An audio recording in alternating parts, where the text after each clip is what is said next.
My name is Derek. I'm 47 years old. Last Saturday night, I watched a security guard salute me at the entrance of one of Denver's most exclusive hotel event venues. That wouldn't have meant much on its own. I've walked through plenty of nice doors in my life. But my ex-girlfriend was standing right there on the marble steps, on the arm of the man she'd left me for 3 weeks earlier. And both of them went so still, I thought time had frozen. Her face did something I'd never seen before. Not anger, not sadness, pure, unfiltered confusion. And the man beside her, this confident, tall guy in a tailored charcoal suit who'd once looked at me like I was furniture, his jaw actually dropped open a little, like a cartoon. I'm getting ahead of myself. Let me go back to the beginning, so you understand exactly how we all ended up on those steps together. I met Nicole 6 years ago at a mutual friend's birthday party at a rooftop bar downtown. She was 34 then. I was 41. And we clicked immediately over our shared hatred of loud music and our mutual love of leaving parties early to find food trucks. That first night, we sat on a bench near Civic Center Park, eating Korean tacos at 11:30 at night. And I remember thinking, okay, this one's different. For the next 5 years, we built what I thought was a solid relationship. We moved in together after 18 months. We adopted a cat named Professor Whiskers, her idea. And yes, I protested the name for about 6 hours before giving up. We had routines. Sunday morning farmers market trips. Thursday evening cooking experiments that usually ended with us ordering Thai food instead. We weren't perfect, but I thought we were good. Really good. The thing about me is, I've never been flashy. I drive a 2019 Honda Accord that I bought used. My watch is a Seiko that cost maybe $240. I wear jeans and plain button-downs most days. I work a lot, and I've always kept my work life and personal life pretty separate. Nicole knew I was in business. That's how I always described it. She knew I had some investments, some projects, some things going on. But I never talked specifics. Partly because it's boring to most people.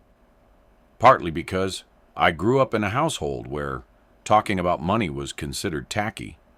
And partly, honestly, because I wanted to know that whoever I was with liked me for me, not for what I had. Looking back, maybe I should have been more transparent. I don't know.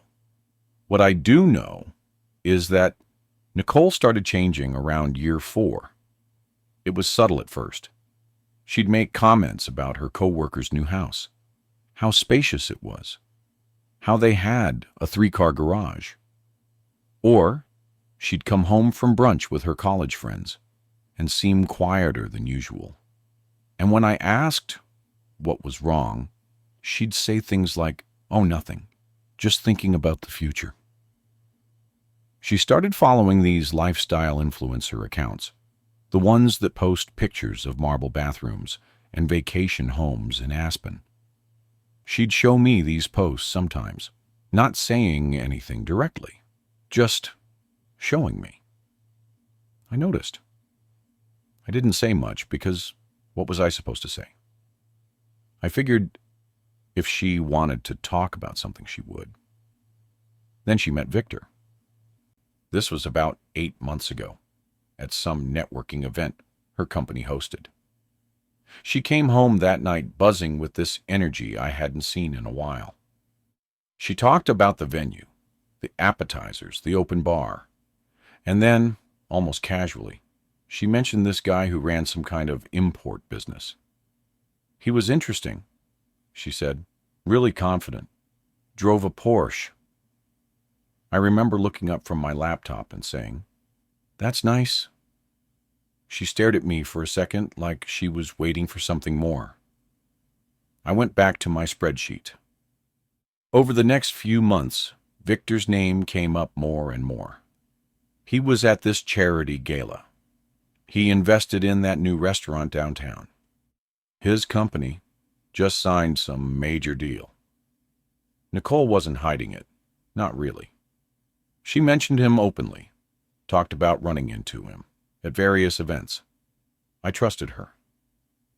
I told myself I was being secure and mature, not insecure and jealous. The red flags were there, though. Looking back, I can list them clearly now. She started criticizing my car more often. "Why don't we ever upgrade?" she asked one night, out of nowhere. I told her my car ran fine, and I didn't need a new one. She rolled her eyes. She made a comment once about how her friend's husband had just been promoted to partner at his law firm.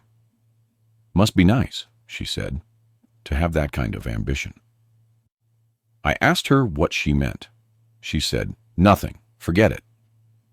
She stopped asking about my work. For years, she'd at least pretend to care about my day.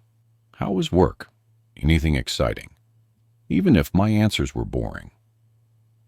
Around month 6 of the Victor era, she stopped asking altogether.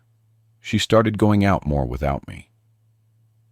Girls' nights that ran until midnight, then 1 a.m., then 2. She bought new clothes, a lot of new clothes, nicer brands than she usually wore. And then, one Thursday evening in March 14th, around 7:40 p.m. I remember because I'd just finished a call with one of my partners. She came home and told me we needed to talk. I was in the living room. Professor Whiskers was on my lap, kneading my leg with his claws in that painful way cats do when they're content. Nicole stood in the doorway with her coat still on, her keys still in her hand. She hadn't even put down her purse. "Derek," she said, "I've been doing a lot of thinking." My stomach dropped, even before she said anything else. You know that feeling? When your body understands something before your brain catches up? I moved Professor Whiskers gently off my lap and stood up. "Okay. About what?" She came into the room, but didn't sit down. She stood by the bookshelf, running her finger along the spine of a novel she'd never read, one I'd had since college. Her jaw was tight. She'd rehearsed this. I could tell. "I want stability and a certain lifestyle. I don't think we want the same future." Those words. Exactly those words. They're burned into my memory. I didn't respond right away. I was trying to process. "What do you mean by that?" She finally looked at me. "I mean, look around, Derek. We've been together 5 years. We're still renting. You drive the same car you had when we met. You wear the same clothes. You don't—" She stopped herself, pressed her lips together, then continued. "You don't seem to want more, and I do." "I want more." "More what?" I asked. "More stuff?" "More everything," she said. "A house, travel, a life that feels like it's going somewhere." "We travel," I said. "We went to Portland last year. We went to—" "A road trip to Portland isn't what I'm talking about." Her voice had an edge now. "I'm talking about Europe, the Caribbean. First class, not budget flights. I'm talking about a life that matches what I want my future to look like." I stood there, processing this. "And you've decided I can't give you that?" She didn't answer directly. Instead, she said, "I've met someone." There it was. The room felt very quiet after that. I could hear the refrigerator humming from the kitchen. Professor Whiskers meowed from somewhere down the hall. "Victor," I said. It wasn't a question. She nodded. "He's offered me something you can't. Or won't." I felt a lot of things in that moment. Hurt, obviously. Confusion. A weird sort of detached curiosity. like I was watching this happen to someone else. But I also felt, and this is going to sound strange, relief. Because if this was who she really was, if this was what she really valued, then I'd spent 5 years with someone I didn't actually know. How long? I asked. Does it matter? It matters to me. She sighed. A few months. I wasn't looking for it, Derek. It just happened. I almost laughed at that. It just happened. Classic. I'm not going to stand here and defend myself, she said. I'm just being honest with you. This is what I want. Victor can give me the life I've been waiting for. And you've been waiting for it with me, I said, while I was... What? The placeholder? That's not fair, isn't it? We stood there in silence for what felt like minutes. The clock on the wall, this old wooden clock she'd picked out at an antique store on our second anniversary, ticked loudly. I noticed a chip on the corner of it I'd never seen before. Or maybe I just hadn't paid attention. Finally, I said, "All right, I respect your choice." She blinked. I think she expected me to fight, to argue, to beg. That's not who I am. If someone wants to leave, I'm not going to chain them to the door. That's it? She said. What do you want me to say, Nicole? You've made up your mind. You've been seeing someone else for months. You've decided I'm not enough. What exactly would fighting about it accomplish? She opened her mouth, closed it, then opened it again. I thought you'd be more, I don't know, upset. I am upset, I said quietly. I just don't see the point in performing it for you. The next few days were logistically messy in the way breakups always are. She moved out the following Saturday. Her friend with the 3-car garage came with a truck, and they packed up her things while I sat at a coffee shop down the street, staring at a laptop screen and accomplishing nothing.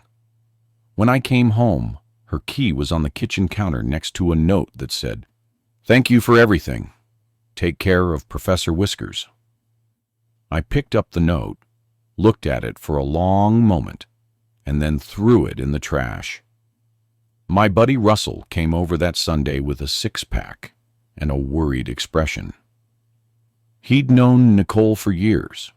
He was the one whose birthday party we'd met at, and he'd heard about the breakup through the friend grapevine. "Man," he said, settling onto my couch and handing me a beer, "I am so sorry. I know how much you cared about her." I cracked the beer open and took a long sip. It was some craft IPA, too bitter for my taste, but I didn't say anything. "Yeah, it's rough." "What happened? She just left?" I explained the situation, Victor, the lifestyle comments, the months of drifting.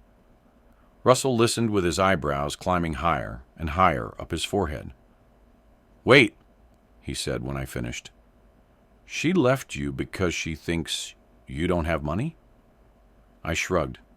"She left me because she thinks Victor has more money, and he's willing to show it off." Russell started laughing. Not a mocking laugh, more of a disbelieving one. "Derek, dude, does she have any idea?" "She doesn't," I said, "and it doesn't matter now anyway." "But you could have..." "What? Flashed a bank statement at her? Showed her my portfolio?" "That's not the point, Russell. The point is, she valued the appearance of wealth over, I don't know, over everything else we had. Over me." Russell shook his head slowly. "You're a better man than me. I would have at least mentioned something. What good would that do? Then I'd just be someone she's with, for the wrong reasons. At least now I know the truth." He took a long sip of his beer. "Still, that's cold." "It is what it is." We sat in silence for a minute. Then Russell said, "So what are you going to do?" I looked at him. "Same thing I always do. work, live my life, move forward. That's it? No grand revenge plan? No dramatic confrontation? I almost smiled. That's not really my style. Fair enough. He raised his beer. To moving forward, then. To moving forward. Let me tell you a little bit about what I actually do for a living, since it becomes relevant soon. 20 years ago, I started a small company that developed software for hospitality management, hotels, event venues, conference centers. Very boring stuff to most people. Booking systems, inventory tracking, staff scheduling. My partner Miles and I built it from nothing, working out of his garage for the first 2 years while we both kept day jobs. The company grew slowly at first, then faster. By year 10, we had contracts with major hotel chains across the country. By year 15, we'd expanded internationally. By year 18, a larger company made us an acquisition offer, and Miles and I decided to sell. The number isn't important, but let's just say neither of us will ever need to work again. Except I kept working because I like what I do. I stayed on as a board member with the acquiring company.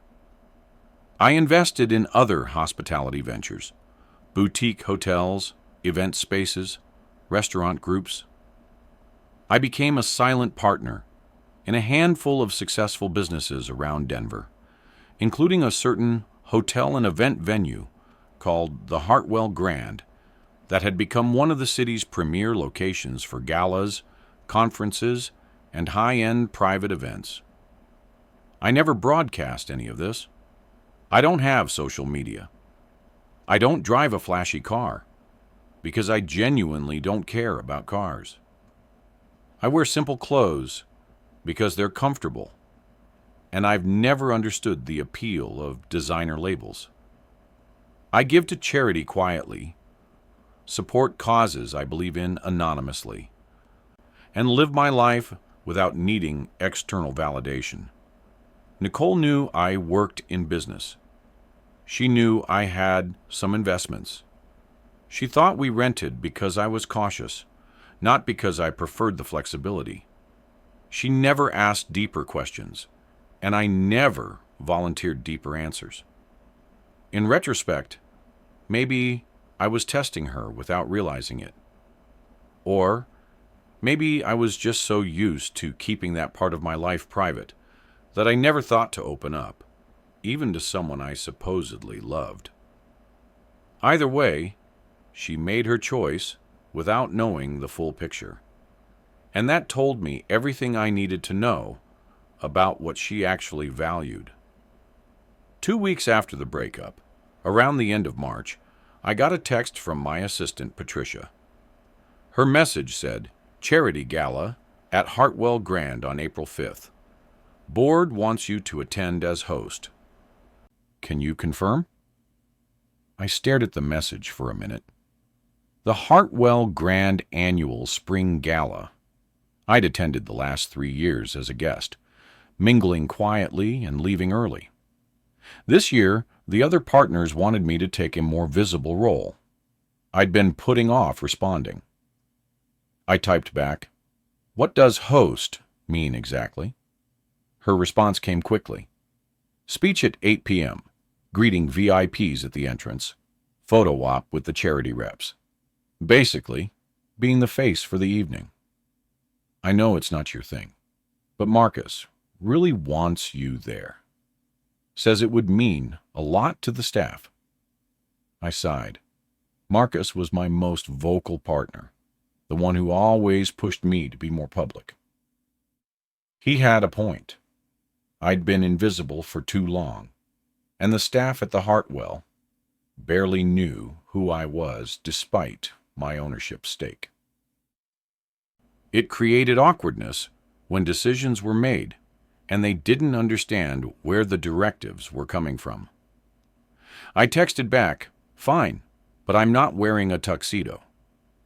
Patricia's reply, "Dark suit is fine. I'll handle the rest. Thank you. So that's how I ended up at the Hartwell Grand on April 5th. The day of the event, I spent the morning in my home office, going over notes for the speech. It was a charity event, benefiting a local foundation that provided job training for at-risk youth, a cause I'd supported for years. The speech wasn't long, maybe 7 minutes, mostly thanking the donors and explaining where the funds would go. I practiced it a few times out loud, stumbled over a sentence about community investment synergy, and made a mental note to just say how the money helps people, instead because synergy is a word that means nothing.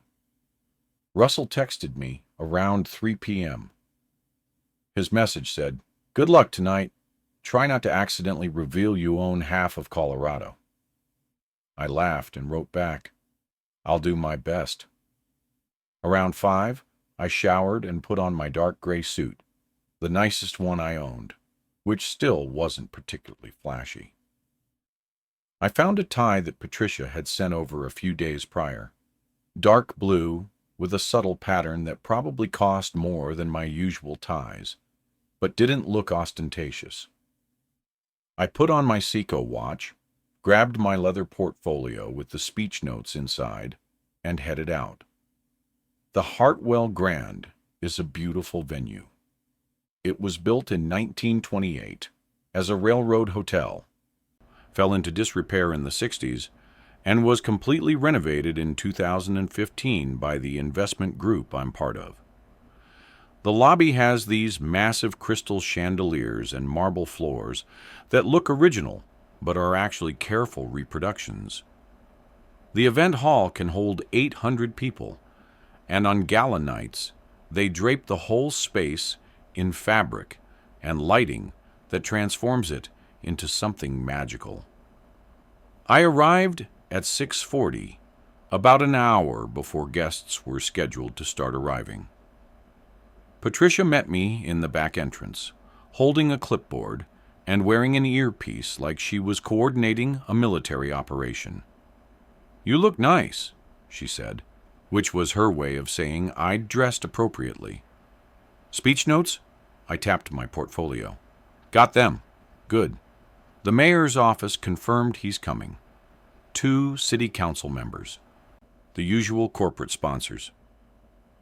Oh, and Raymond wanted to brief you on security protocols before the doors open."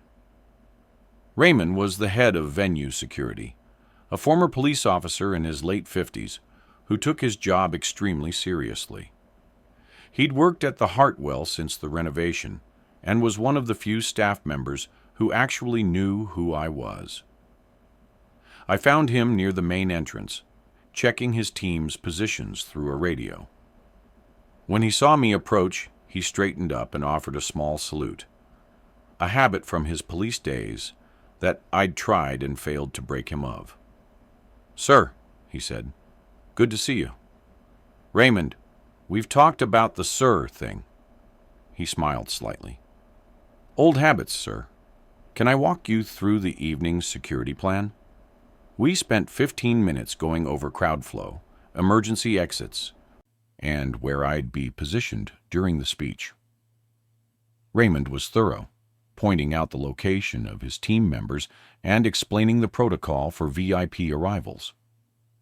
I appreciated his professionalism, even if it sometimes felt like overkill for a charity gala. By 7:20, the first guests started arriving. I stationed myself near the entrance, as Patricia had requested, greeting people as they came in. Some I recognized from previous years: local business owners, politicians, society types whose names I pretended to remember. A woman named Barbara spent 5 minutes telling me about her new yacht, and I nodded along while mentally reciting my speech. Around 7:45, I was mid-conversation with a city council member about parking regulations, genuinely riveting stuff, when I saw them. Nicole was walking up the steps on the arm of a tall man in an expensive-looking suit. Victor. He looked exactly like I'd imagined. Slicked back dark hair, confident stride, the kind of posture that says, I know I'm important. They were laughing about something as they approached the entrance. My heart did a weird thing, not quite painful, more like a distant echo of what I used to feel. I excused myself from the parking conversation and stepped slightly to the side, wanting to observe without being immediately noticed. They reached the top of the steps. Victor said something to Nicole, probably a joke, and she laughed again.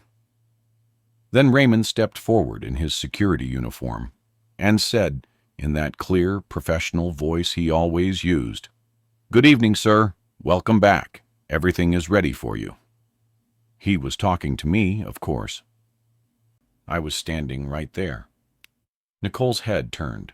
Her eyes found me, and I watched her expression go through about 17 different emotions in 3 seconds. Surprise, confusion, recognition, more confusion. "Derek?" she said. Victor's laughter died. He looked at me, then at Raymond, then back at me. His face was trying to catch up with the situation. "Hello, Nicole," I said calmly. "Victor." Raymond, bless him, continued as if nothing unusual was happening. He turned to Patricia, who had appeared at my elbow. "Sir, the mayor just arrived. He's asking to speak with you before the program begins." "Thank you, Raymond. Tell him I'll be there in 2 minutes." Patricia nodded and disappeared back into the venue. Victor's expression had shifted from confident to something more uncertain. He looked at the grand entrance, at Raymond's deferential posture toward me, at the way the staff moving around us seemed to orbit in my direction. "You're, here?" he said. Not the most articulate opening. "I am," I said. "I'm one of the hosts this evening." "Hosts?" Nicole repeated. "What do you mean, hosts?" Before I could answer, Marcus appeared from inside the venue. He was the most extroverted of my partners, the one who thrived at events like this, and he greeted me with a wide smile and a handshake. "Derek, there you are. The sound team wants to do a final check before your speech." "Oh." He noticed Nicole and Victor. "Are these friends of yours?" The silence that followed was genuinely uncomfortable. I could feel it pressing against my skin. That specific kind of quiet, where nobody knows what to say, and everyone is very aware of the ticking seconds. "We know each other," I said finally, keeping my voice neutral. "Nicole, Victor, this is Marcus, my partner. Marcus, this is Nicole, and her companion, Victor." Marcus, to his credit, handled it smoothly. He shook both their hands and said, "Wonderful to meet you. Are you here for the gala? It's going to be a great night. Derek's giving the keynote, and we've got a fantastic lineup." Victor's face was doing something complicated. I could practically see the gears turning as he recalculated who I was. "You're, giving a speech? At this venue?" "He's being modest," Marcus said, clapping my shoulder. "He's not just giving a speech. He owns a significant portion of this building, among other things." I gave Marcus a look that said, "Thanks for that," but he either didn't notice or didn't care. Nicole had gone very still. Her hand was still on Victor's arm, but her grip looked tighter now. "You never mentioned... It never came up," I said. There was a moment, just a flash, where I felt the temptation to say something cutting. Something like, "I guess I should have driven a Porsche." But I didn't. That's not who I want to be. Instead, I said, "Excuse me, I need to check on some things before the program starts. Enjoy the evening." I turned and walked into the venue, leaving them standing on the steps. The next hour was busy. Sound check. Quick meeting with the mayor, who was surprisingly nice and asked a lot of questions about the job training program. Photo ops with the charity representatives. Last-minute adjustments to the seating chart when a table sponsor arrived with an unexpected +2. Through it all, I was aware of Nicole and Victor somewhere in the crowd. I spotted them once at a table near the side of the room, talking quietly. Nicole kept glancing toward wherever I was. Victor looked uncomfortable, his earlier confidence replaced with something more muted. At 8 p.m., I gave my speech. It went well, I think. People laughed at the parts that were supposed to be funny, and there was genuine applause when I talked about the young people the program had helped. I kept it short, kept it genuine, and walked off the stage without tripping, which I consider a victory. Afterward, people approached me with handshakes and congratulations. Business cards were exchanged. A woman asked if I'd considered joining the board of another charity she was involved with. A man wanted to discuss a potential investment opportunity. The usual gala networking. It was during one of these conversations I was talking to a catering company owner about sustainable sourcing, a topic I genuinely cared about, when I felt a tap on my shoulder. I turned. Nicole was standing there, alone. "Can I talk to you?" she asked quietly. "Just for a minute?" The catering company owner excused herself diplomatically. I nodded and gestured toward a quieter corner of the room, near a pillar wrapped in decorative fabric. We stood there for a moment without speaking. I could smell her perfume, the same one she'd worn for years, something with jasmine and vanilla. It triggered a wave of memories that I pushed aside. "I didn't know," she finally said, "about any of this." "I'm aware." "Why didn't you tell me?" "We were together for 5 years, Derek. 5 years. And you never mentioned that that I'm what?" I asked. "Financially stable? Involved in investments?" "You never asked specifics, Nicole. You made assumptions based on my car and my clothes, and you never bothered to look deeper." She flinched slightly. "That's not fair." "It's not?" I kept my voice even.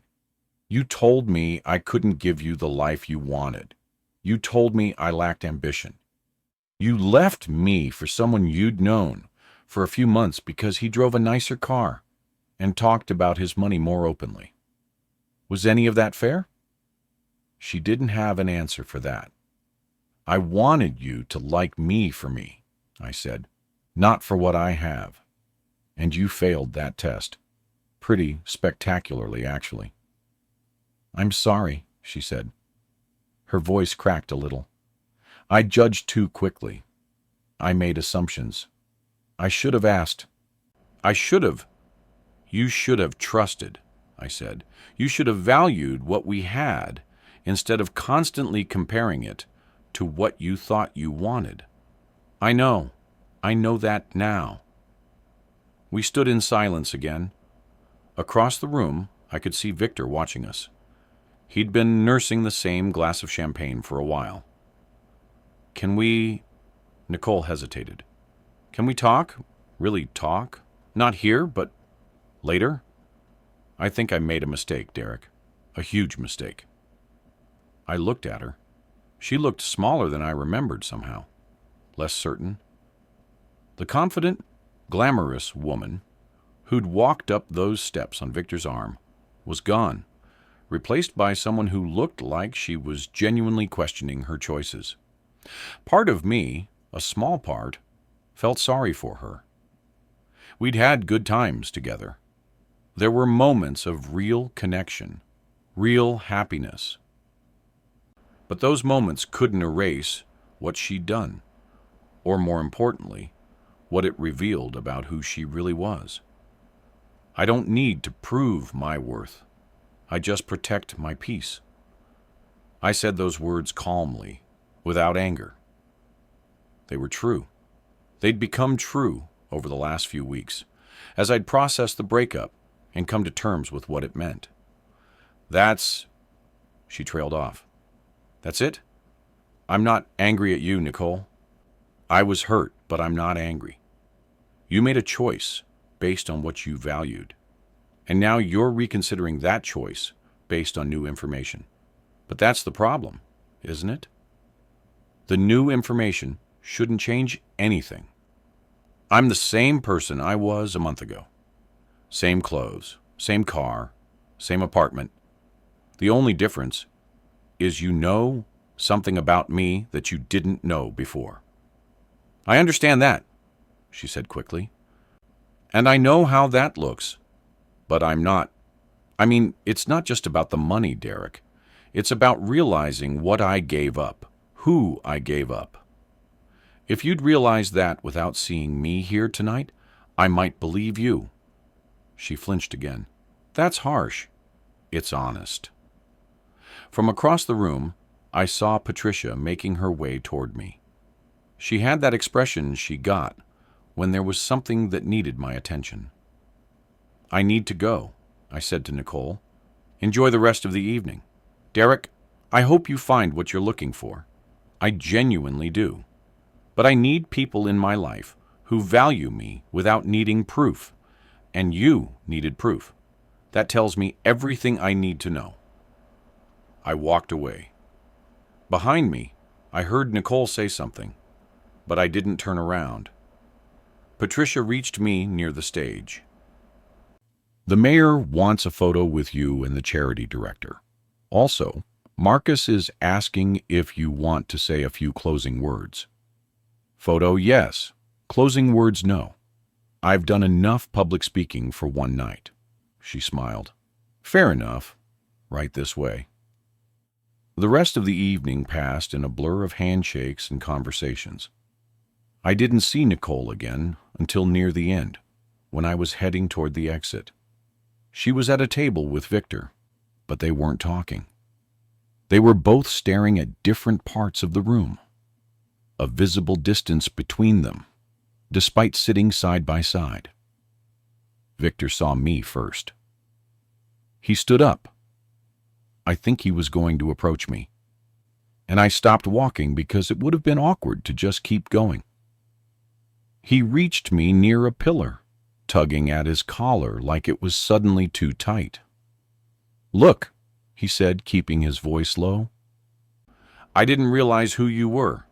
At her place, when we first... she said you were just... He trailed off. Just what?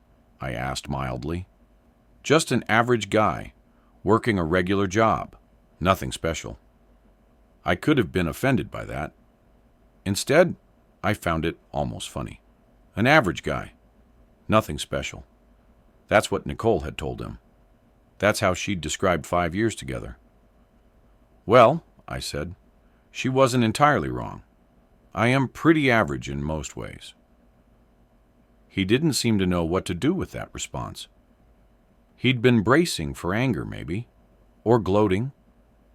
Instead, I was just standing there calmly, watching him squirm. I just want to say, he continued, stumbling over his words, I didn't mean to. I wasn't trying to. She came to me, you know? I didn't steal her from you or anything. I know, I said. She made her own choices. So we're good? I almost laughed. Victor, we were never anything. You don't owe me an apology, and I don't owe you forgiveness. You pursued a woman who was in a relationship. That says something about you. But it's her I was in a relationship with, not you. He nodded rapidly, looking relieved. Right. Yeah. Okay. Cool. There was a pause where neither of us spoke. Somewhere in the room, someone dropped a champagne glass, and there was a brief flurry of activity as staff rushed to clean it up. Victor glanced over, then back at me. "So, this is your place?" he asked, gesturing vaguely at the room. "Partly. I have partners." "It's nice. Really nice. I've been here a few times for events, but I didn't know. I mean, I never would have guessed." "That's kind of the point," I said. He nodded again, more slowly this time. "You don't really act like a rich guy? Maybe rich guys don't all act the same way." That landed differently than I expected. He got quiet, looking at me with something that might have been genuine respect, or might have just been embarrassment. Hard to tell. "Well," he said finally, "I should probably—" He gestured toward the table where Nicole was still sitting. "Good luck," I said. I meant it, actually. Whatever was happening between them wasn't my business anymore. He walked back to the table. I watched him sit down, lean toward Nicole, and start talking quietly. Her face was unreadable from this distance. I left through the main entrance. The night air was cool, a contrast to the warm stuffiness of the gala. Raymond was still at his post, supervising the valet area. "Good speech, sir," he said as I passed. "Thanks, Raymond. And really, you can just call me Derek." He smiled. Old habits. My car was waiting. The 2019 Honda Accord that Nicole had criticized so many times. The valet handed me the keys with a professional nod, and I got in, adjusting the seat that some previous valet had moved. Sitting there in the parking lot, I let myself feel the emotions I'd been holding back all evening. The weirdness of seeing her again. The awkwardness of the confrontation. The strange, unexpected satisfaction of being seen clearly for once. I'd never wanted revenge. That's not who I am. I don't take pleasure in other people's embarrassment or regret. But there was something quietly satisfying about the truth coming out on its own, without me having to force it. Nicole had judged me by my surface. By the things I didn't have, or didn't show. She'd made a choice based on those judgments, and now she was dealing with the consequences. Not because I'd arranged for her humiliation, but because reality had a way of correcting assumptions. I started the car and drove home. The next few weeks were mostly quiet. I got back into my routine: work, meetings, the occasional dinner with friends. Russell demanded a full play-by-play of the gala situation, and I gave him a version that was probably more dramatic than reality, just because he was so invested in it. Wait, he said, leaning forward across the table at our usual Thursday bar. "The security guard literally saluted you in front of her?" "That's just how Raymond is. He salutes everyone." "But she saw it?" "She saw it." Russell sat back, grinning like he'd just watched the best movie of his life. That is beautiful. Like, genuinely poetic. It wasn't intentional. The best poetry never is. He raised his beer. To accidentally perfect timing. I clinked my glass against his, trying not to smile too hard. A week after the gala, I got a text from an unknown number. I almost deleted it without reading, but something made me check. The message said, "It's Nicole. I know you probably don't want to hear from me, but I've been thinking about what you said, and you're right. I judged too quickly. I valued the wrong things. I'm sorry. I'm not asking for anything. I just wanted you to know that." I stared at the message for a long time. Then I typed a response. "Thank you for saying that. I appreciate it. Take care of yourself. Nicole." I didn't hear from her again after that. A month later, through the grapevine of mutual friends, I learned that she and Victor had broken up. Apparently, the Porsche wasn't as fun when the guy driving it turned out to be kind of a jerk in other ways. Who could have predicted? I didn't feel happy about it. I didn't feel sad either.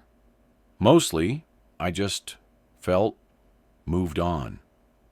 Like that chapter was closed, and I was already into the next one. That's the thing about situations like this. People always expect you to want revenge, to want the other person to suffer. They want drama, a big confrontation, tears and apologies, and dramatic reconciliations, or final burn sessions. But real life isn't like that. Real life is quieter. You process things, you learn from them, and you move forward.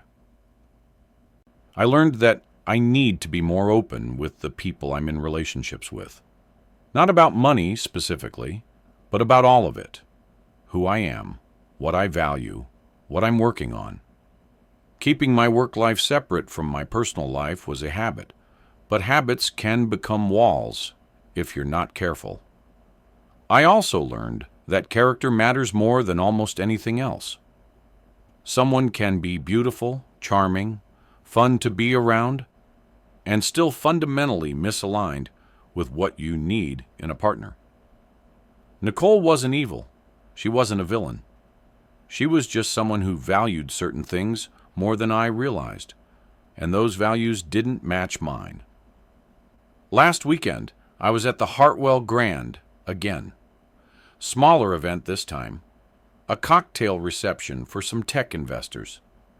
I was standing near the bar, nursing a club soda, when a woman about my age struck up a conversation.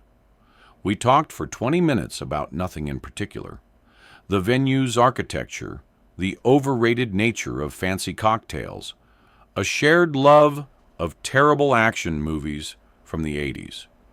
At one point, she asked what I did for a living. I work in business, I said. Investments, mostly. Boring stuff. She laughed. There's no way investments are as boring as insurance actuarial tables, which is what I do. Trust me, I win the boring contest. Insurance? Really? I've always wondered how that works. We talked for another hour. By the end of the night, I'd gotten her number. Denise, her name was, and made plans for coffee the following week. When I walked out to my Honda Accord at the end of the night, Raymond gave me his usual salute. Good evening, sir. Night, Raymond. Have a good one. I drove home through quiet streets, thinking about Denise and coffee, and the way life has a funny way of working out. Some people need external validation to feel good about themselves. They need the fancy car, the expensive watch, the visible signs of success. There's nothing inherently wrong with that. Everyone gets to decide what makes them happy. But I've learned that for me, what matters is something different. It's the work I do, and whether it helps people. It's the friends who show up when things are hard. It's the cat who greets me at the door every night, meowing for attention, until I give him the full scratching session he demands. Professor Whiskers is doing great, by the way. He's gained about 2 pounds since Nicole left, which is entirely my fault for giving him too many treats. The vet said I need to cut back. I said I'd try. We both knew I was lying. That's the update, I guess. That's where the story ends. Not with a dramatic explosion or a satisfying revenge plot, but with a quiet recognition that I'm okay. Better than okay. I'm exactly where I'm supposed to be. If you're going through something similar, if someone's undervalued you, dismissed you, walked away because they thought you weren't enough, remember this. You don't need to prove yourself to anyone. The right people will see your worth without needing evidence. The wrong people will miss it no matter how much evidence you provide. Your job isn't to convince them. Your job is to keep building a life that makes you proud. The rest takes care of itself.